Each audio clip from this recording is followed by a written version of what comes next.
Hello friends, जय Jagannath. Lakshmipriya Odia blog रे पुणी ଥରେ ଗୋଟେ ନୂଆ ଭିଡ଼ିଓକୁ ସ୍ୱାଗତ କରୁଛି। ଚାଲନ୍ତୁ ଆଜି ବନେଇବା ମିକ୍ସ ଭେଜ୍, ଯାହାକି ରୁଟି, ପୁରୀ, ପରଟା ସହିତ ବେଶ ଜମିଯିବ। ତ ଚାଲନ୍ତୁ ଭିଡ଼ିଓଟି ଷ୍ଟାର୍ଟ କରିବା, ଆଉ ଭିଡ଼ିଓଟି ଶେଷ ପର୍ଯ୍ୟନ୍ତ ଦେଖନ୍ତୁ। ଏଠି ମୁଁ ଗାଜର କାଟିକି ନେଇଯାଇଛି ଲମ୍ବା ଲମ୍ବା ସାଇଜ୍ କରିକି, ଆଉ ଏଠି କୋବିକୁ ନେଇଯାଇଛି କାଟିକି, ଆଉ ଏଠି ବିନ୍ସକୁ ନେଇଛି କାଟିକି ଲମ୍ବା ଲମ୍ବା ସାଇଜ୍ କରି, ଆଉ ଏଠି ଆଳୁକୁ ଛୋଟ ଛୋଟ କରି କାଟି ନେଇଛି, ଆଉ ଏଠି 200 ଗ୍ରାମ ପନିର ନେଇଯାଇଛି, ଆଉ ଏଠି ଗ୍ରୀନ୍ ମଟର ନେଇଯାଇଛି। ଆଉ ଏଠି ମସଲା କରିବା ପାଇଁ ଅଦା, ରସୁଣ, ପିଆଜ, ଆଉ ଜିରା, ଆଉ ଧନିଆ ଅଳ୍ପ ଟିକେ ମୁଁ ତାକୁ ଏକାଠି ମିଶେଇ ବାଟିଦେବି। ଆଉ ଏଠି ଚାରୁମଗଜ ଆଉ କାଜୁକୁ ମୁଁ ବତୁରେଇକି ରଖିଦେଲି, ତାକୁ ଏକା ସାଙ୍ଗରେ ଗ୍ରାଇଣ୍ଡିଙ୍ଗ କରିନେବି। ଚ୍ୟାନେଲରେ ଯଦି ନୂଆ ଦେଖୁଛନ୍ତି ତାହେଲେ ଲାଇକ୍, ସେୟାର, ସବସ୍କ୍ରାଇବ୍ କରିନିଅନ୍ତୁ। ଆଉ ଫେସବୁକ୍ ପେଜରେ ଯଦି ଦେଖୁଛନ୍ତି ତାହେଲେ ଫଲୋ କରିନିଅନ୍ତୁ।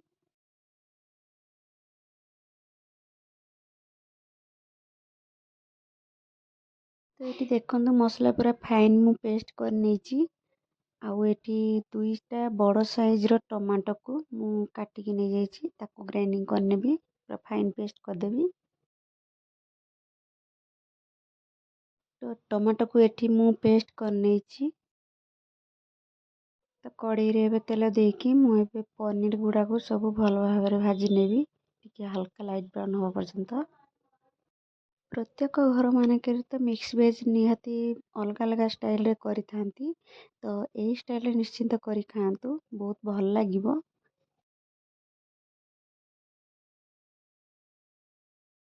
ତ ପନିର ଗୁଡ଼ାକ ଏଠି ଲାଇଟ୍ ବ୍ରାଉନ୍ ଭାଜି ହେଇଯାଇଛି, ମୁଁ ତାକୁ ସବୁ କାଢ଼ି ନେଇଛି।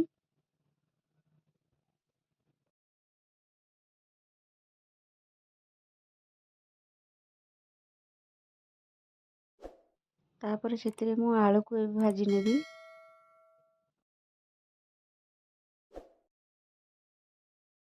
ଏଠି ଆଳୁ ବି ଭାଜି ହେଇଯାଇଛି, ମୁଁ ତାକୁ ସବୁ କାଢ଼ି ନେବି।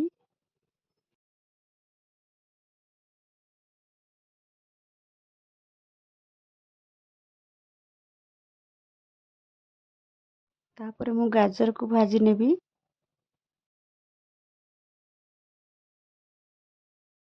ତ ଏଠି ଗାଜର ବି ଭଲ ଭାବରେ ଭାଜି ହେଇଯାଇଛି, ତାକୁ ସବୁ କାଢ଼ି ନେବି।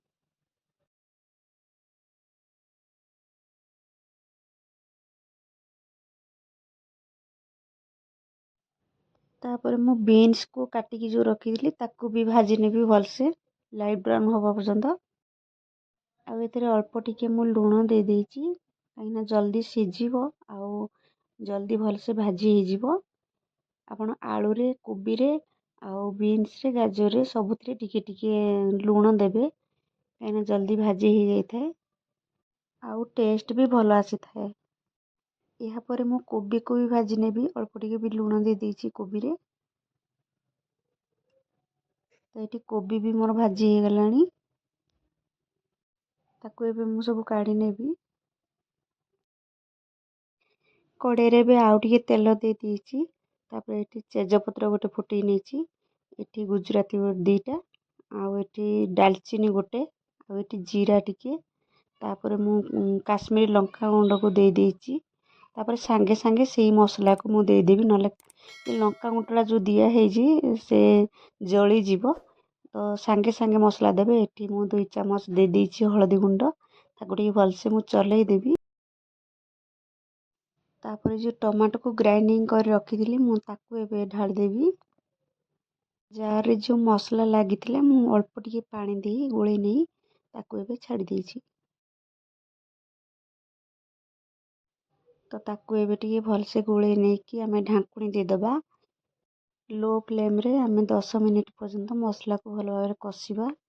ତ ମଝିରେ ମଝିରେ ଢାଙ୍କୁଣି ଆଡ଼େଇକି କଷୁଥିବା, ନହେଲେ ଲାଗିଯିବ। ମୁଁ ଏଠି ସ୍ୱାଦ ଅନୁସାରେ ଲୁଣ ଦେଇ ଦେଇଛି, ଆଉ ଟିକେ ତାକୁ ଭଲସେ ଚଲେଇ ଦେଇକି ପୁଣି ଢାଙ୍କୁଣି ଦେଇ ଦେଇଛି। ଆମେ 10 ମିନିଟ୍ ପର୍ଯ୍ୟନ୍ତ ଏମିତି କଷିବା।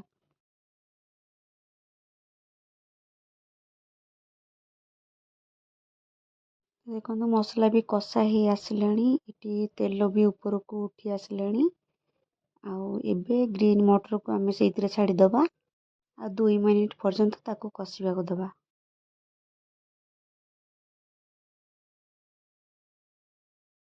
तो देखंतु एठी मटर कषिबारे 2 मिनिट ହେଇଗଲାଣି। ଆମେ ଏବେ ଯେଉଁ ପରିବାକୁ ଭାଜିକି ରଖିଥିଲେ ତାକୁ ଏବେ ଛାଡ଼ିଦେବା। ଆଉ ଏବେ ତାକୁ 5 ମିନିଟ୍ ପର୍ଯ୍ୟନ୍ତ ଏମିତି କଷିବାକୁ ଛାଡ଼ିଦେବା। ପରିବାକୁ ଟିକେ ଭଲସେ ମୁଁ ଗୋଳେଇ ନେବି ଯେମିତିକି ସବୁ ପରିବାରେ ମସଲା ଲାଗିଯିବ।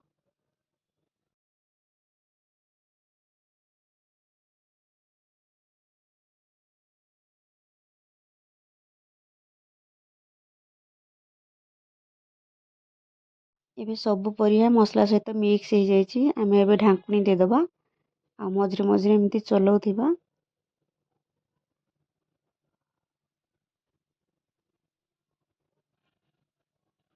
ତ ଦେଖନ୍ତୁ ଏଠି ମସଲାରେ ପରିବା ଗୁଡ଼ାକ କଷା ହେଇଗଲାଣି। ତ ଏବେ ମୁଁ ପାଣି ଦେଇ ଦେଇଛି। ଆପଣ ଚାହିଁଲେ ଗରମ ପାଣି ବି ଦେଇପାରିବେ। ମୁଁ ଥଣ୍ଡା ପାଣି ଏଠି ଦେଇ ଦେଇଛି। ତାକୁ ଟିକେ ଭଲସେ ଗୋଳେଇ ନେବା। ଯେହେତୁ ପରିବା ଗୁଡ଼ାକ ସିଝି ଯାଇଛି ତେଣୁ ଦେଖିକି ସେଇ ଅନୁସାରେ କମ୍ ପାଣି ଦେବେ। ତ ଏବେ ପାଣି ଦେଇ ସାରିଲା ପରେ ମୁଁ ଢାଙ୍କୁଣୀ ଦେଇ ଦେଇଛି ମିଡ଼ିୟମ୍ ଫ୍ଲେମ୍ରେ ତାକୁ 5 ମିନିଟ୍ ପର୍ଯ୍ୟନ୍ତ ଏମିତି ଫୁଟିବାକୁ ଛାଡ଼ିଦେବା। ତ ଦେଖନ୍ତୁ ଏଠି 5 ମିନିଟ୍ ହେଇଯାଇଛି। ତ ଏବେ ମୁଁ ଧନିଆ ପତ୍ର ସେଥିରେ ଦେଇ ଦେଇଛି। ତାପରେ କସୁରୀ ମେଥି ଦେଇ ଦେଇଛି, ସେଇଟା ଅପସନାଲ୍। ତ ତାପରେ ଦେଖନ୍ତୁ ବଢ଼ିଆ ଭାବରେ ହେଇଯାଇଛି ମିକ୍ସ ଭେଜ୍। ତ ପାଣି ବେଶୀ ରଖିବେନି କି କମ୍ ରଖିବେନି, ଏତିକିରେ ରଖିବେ କାହିଁକିନା ଥଣ୍ଡା ହେଲା ପରେ ବି ପାଣିଟା ବସି ଯାଇଥାଏ। ତ ଆମର ରେଡ଼ି ହେଇଗଲା ମିକ୍ସ ଭେଜ୍। ତ ୟାକୁ ଆମେ ଭାତ, ରୁଟି, ପୁରୀ ଯାହା ସହିତ ବି ଖାଇବେ ବହୁତ ଭଲ ଟେଷ୍ଟ ଲାଗିବ। ପୁଣି କିଛି ନୂଆ ଭିଡ଼ିଓ ନେଇ ଆସିବି ନେକ୍ସଟ ଭିଡ଼ିଓରେ। ରହୁଛି। ଜୟ ଜଗନ୍ନାଥ।